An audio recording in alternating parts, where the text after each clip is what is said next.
शेतकरी बंधूंनो नमस्कार. मी बळीराम गाडेकर. आज आहे दिनांक 3 मे 2025. तर आज आपण दिनांक 4 मे ते दिनांक 10 मे पर्यंतचा आपला हवामान अंदाज देत आहे.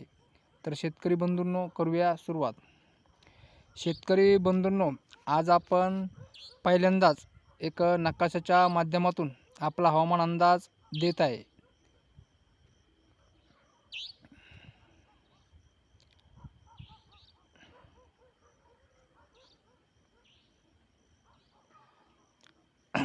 शेतकरी बंधूंनो, हा आहे आपल्या महाराष्ट्राचा नकाशा. पूर्ण नकाशा आपल्या स्क्रीनवर बसत नाही, त्यामुळे काही खाली जाईल, पण ठीक आहे, आपण सविस्तर सांगू.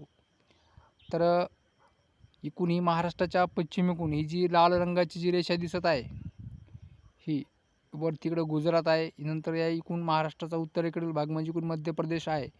तर ही जी लाल रंगाची जी रेषा दिसत आहे ना, ह्या रेषा लगत दिनांक 4 मे ते दिनांक 10 मे पर्यंत रोज दुपारनंतर वादळी वाऱ्यासह मध्यम ते जोरदार पाऊस होईल. त्यानंतर ही जी हिरव्या रंगाची रेषा आणि बाण दिसत आहे, तर हे आहे ठाणे, त्यानंतर नाशिक, तसेच नंदुरबार, जळगाव आणि बुलढाणा या जिल्ह्यामध्ये हा बाण दाखवलेला आहे. तर या जिल्ह्यामध्ये दिनांक 5 मे ते दिनांक 10 मे पर्यंत हलका ते मध्यम पाऊस रोज दुपारनंतर वादळी वाऱ्यासह होईल. त्यानंतर पुढे ही आपल्याला एक हिरव्या रंगाची बारीक रेषा दिसत आहे. तर त्यालगत ही जी हिरव्या रंगाची बारीक रेषा दिसत आहे, तर आपली ही रेषा पहा कुठून आली, इकडून पुणे, सातारा, खाली इकडं सांगली, तसेच अहमदनगरमधून सुद्धा ही लाल रंगाची रेषा गेलेली दिसत आहे.